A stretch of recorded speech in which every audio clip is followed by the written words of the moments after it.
আমাদের চারপাশের এই যে শহর বড় বড় ব্রিজ বিশাল সব বাঁধ এগুলো কি দিয়ে তৈরি?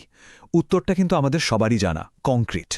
নামটা শুনতে হয়তো খুব সাধারণ মনে হয়, কিন্তু কংক্রিট মানব ইতিহাসের সবচেয়ে গুরুত্বপূর্ণ নির্মাণ সামগ্রী। এটা শুধু একটা ধূসর রঙের পাথর নয়, এটা হলো সেই জাদুকরী উপাদান যা দিয়ে আমরা আমাদের পুরো আধুনিক বিশ্বকে বলতে গেলে গড়ে তুলেছি। চলুন আজ আমরা ডুব দিই এই কৃত্রিম পাথরের পেছনের বিজ্ঞান আর তার দারুণ গল্পটার মধ্যে।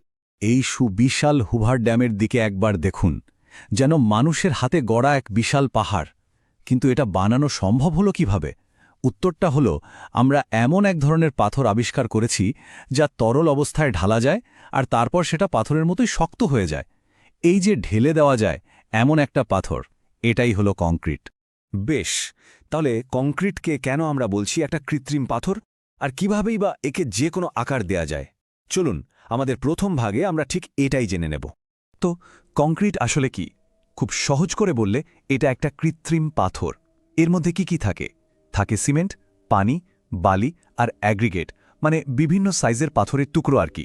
যখন এই সবগুলোকে একসাথে মেশানো হয় তখন একটা কেমিক্যাল রিঅ্যাকশন শুরু হয়, আর দেখতে দেখতে পুরো মিশ্রণটা একটা ভীষণ শক্তিশালী কঠিন জিনিসে পরিণত হয়। ঠিক যেমন একটা দারুণ রান্নার আসল জাদুটা লুকিয়ে থাকে তার মশলার পারফেক্ট ব্লেন্ডিংয়ে, কংক্রিটের ম্যাজিকটাও কিন্তু এর উপাদান আর সেগুলোর সঠিক অনুপাতের মধ্যেই আছে। তো চলুন দেখিয়ে নিখুঁত রেসিপিটা আসলে কি। রেসিপির সবচেয়ে গুরুত্বপূর্ণ মানে অ্যাক্টিভ ইনগ্রেডিয়েন্টটা হলো সিমেন্ট। এই যে ধূসর রঙের পাউডারটা দেখছেন, এটাকে একটা সুপার গ্লুর মতো ভাবতে পারেন। যেই না এর সাথে পানি মেশানো হয় অমনি এটা একটা আঠালো জেলের মতো হয়ে যায়, আর বাকি সব উপাদানকে একদম শক্ত করে একসাথে বেঁধে ফেলে। এরপর আসে অ্যাগ্রিগেট। এগুলো হলো কংক্রিটের কঙ্কাল বা হাড় বলতে পারেন। কংক্রিটের বেশিরভাগ শক্তি আর ঘনত্ব কিন্তু এটাই দেয়। এখানে দু ধরনের অ্যাগ্রিগেট থাকে, একটা হলো বালি, যাকে আমরা বলি ফাইন অ্যাগ্রিগেট, আর অন্যটা হলো ছোট ছোট পাথরের টুকরো বা কোর্স অ্যাগ্রিগেট। মজার ব্যাপার হলো এই বালিটা বড় পাথরের টুকরোগুলোর মাঝের খালি জায়গাগুলো ভরাট করে দেয়। এখন এই চার্টটা দেখুন, বেশ ইন্টারেস্টিং কিন্তু। কংক্রিটের সবচেয়ে বড় অংশ প্রায় 40-45% হল এই অ্যাগ্রিগেট, আর সিমেন্ট মানে যেটা মূল আঠা সেটা মাত্র 10-12%। এর মানে কি দাঁড়ালো? মানে হলো কংক্রিটের আসল শক্তিটা কিন্তু শুধু সিমেন্টের আঠা থেকে আসছে না, বরং এর ভেতরের ওই পাথরের কঙ্কালটাই আসল কাজটা করছে। তো এখানে সবচেয়ে জরুরি বিষয় হলো ওয়াটার সিমেন্ট রেশিও, অর্থাৎ পানি আর সিমেন্টের অনুপাত।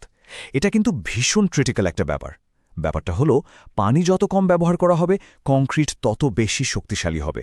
কিন্তু একটা সমস্যা আছে, পানি খুব কম দিলে মিশ্রণটা এত ঘন হয়ে যাবে যে ওটাকে ঢালাই করাই মুশকিল হবে। আবার যদি বেশি পানি দেওয়া হয় তাহলে ঢালা সহজ হবে ঠিকই, কিন্তু এর শক্তি অনেক কমে যাবে। তাই এই দুটোর মধ্যে সঠিক ব্যালেন্সটা খুঁজে বের করাই হলো আসল চ্যালেঞ্জ। কংক্রিট যে অবিশ্বাস্য রকমের শক্তিশালী এটা তো আমরা বুঝলাম, কিন্তু এর একটা গোপন আর বেশ মারাত্মক একটা দুর্বলতা আছে, আর এই দুর্বলতাটা কাটানোর জন্য একটা জিনিয়াস সলিউশন বের করতে হয়েছিল। চলুন সেই গল্পটাই শোনা যাক।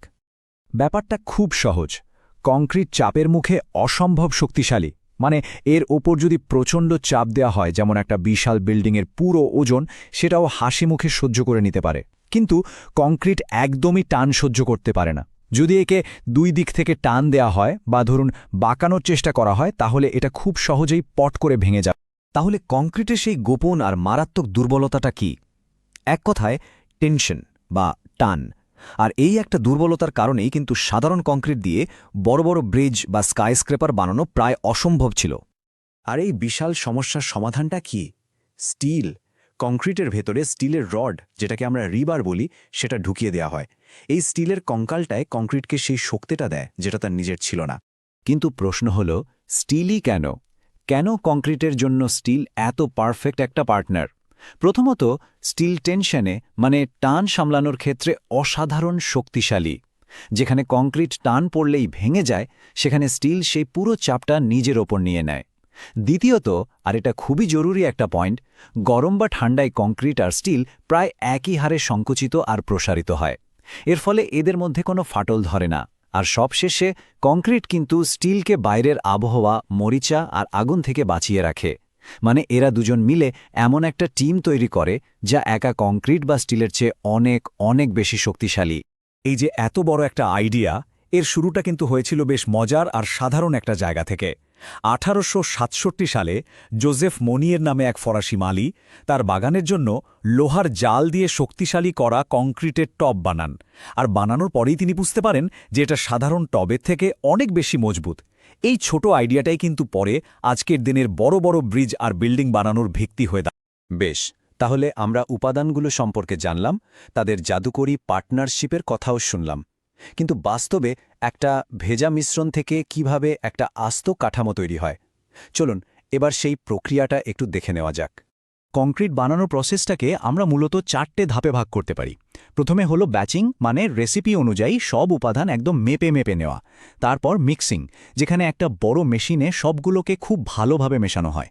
এরপর হলো প্লেসিং, অর্থাৎ ওই তাজা মিশ্রণটাকে ছাঁচে ঢেলে দেওয়া।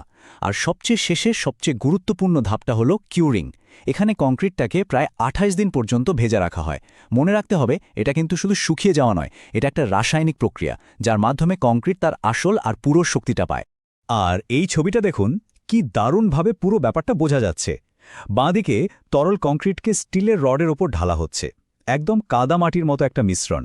আর ডান দিকে দেখুন, সেই একই জিনিস একটা নিখুঁত শক্তিশালী কাঠামোতে পরিণত হয়েছে। এটা সত্যি একটা অসাধারণ ট্রান্সফরমেশন, তাই না? আমরা যেই কাঠামোগুলোর উপর আমাদের জীবন নির্ভর করে, সেই কংক্রিটের প্রত্যেকটা ব্যাচকে কিন্তু ব্যবহারের আগে একটা কঠিন পরীক্ষা দিয়ে পাশ করতে হয়। তাকে প্রমাণ করতে হয় যে সে যথেষ্ট শক্তিশালী। চলুন দেখি সেই পরীক্ষাটা আসলে কি। যখনই কোনো জায়গায় কংক্রিট ঢালাই করা হয়, তখন প্রত্যেকটা ব্যাচ থেকে কিছুটা করে নমুনা নেওয়া হয়, আর সেগুলোকে এই রকম সিলিন্ডারের মতো দেখতে ছাঁচে রাখা হয়। এই সিলিন্ডারগুলোই পরে ল্যাবে পাঠানো হয় আসল পরীক্ষার জন্য। এইবার দেখুন আসল খেলাটা। একটা কম্প্রেশন টেস্টিং মেশিনের মধ্যে এই সিলিন্ডারটাকে রেখে এর ওপর প্রচণ্ড চাপ দেওয়া হচ্ছে। দেখতেই পাচ্ছেন, এটা কি অসম্ভব পরিমাণ চাপ সহ্য করতে পারে। চাপ বাড়ছে বাড়ছে, যতক্ষণ না শেষ পর্যন্ত এটা ভেঙে চুরমার হয়ে যায়। এই পরীক্ষাই নিশ্চিত করে যে কংক্রিটটা বিল্ডিং কোড অনুযায়ী নির্দিষ্ট মানের শক্তি অর্জন করেছে কিনা।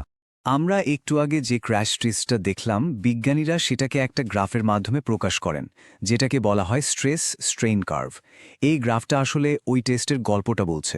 এটা দেখাচ্ছে যে চাপ বাড়ার সাথে সাথে কংক্রিটটা কেমন আচরণ করে, আর ঠিক কোন পয়েন্টে গিয়ে সে তার সর্বোচ্চ শক্তি অর্জন করে ভেঙে পড়ে। তাহলে পুরো আলোচনার সারমর্মটা কি দাঁড়ালো? এটাই যে কংক্রিট আর স্টিলের এই সহজ কিন্তু অসাধারণ জুটিটাই আমাদের আধুনিক পৃথিবীর ভিত্তি। একজন চাপ সামলানোর বস, তো অন্যজন টান সামলানোর এক্সপার্ট, আর যখন তারা একসাথে কাজ করে তখন তারা প্রায় অজেয়। তো আজকের এই আলোচনার পর যখন পরের বার কোনো ব্রিজ, ফ্লাইওভার বা উঁচু বিল্ডিংয়ের দিকে তাকানো হবে, তখন হয়তো সেটাকে আর শুধু একটা ধূসর কাঠামো মনে হবে না, বরং তার ভেতরে দেখা যাবে চাপ আর টানের এক নিখুঁত পার্টনারশিপ, কংক্রিট আর স্টিলের এক অসাধারণ বোঝাপড়া। প্রশ্নটা হলো, এর পেছনের এই বিজ্ঞানটা জানার পর একটা সাধারণ ব্রিজকে কি আর কখনো আগের চোখে দেখা সম্ভব?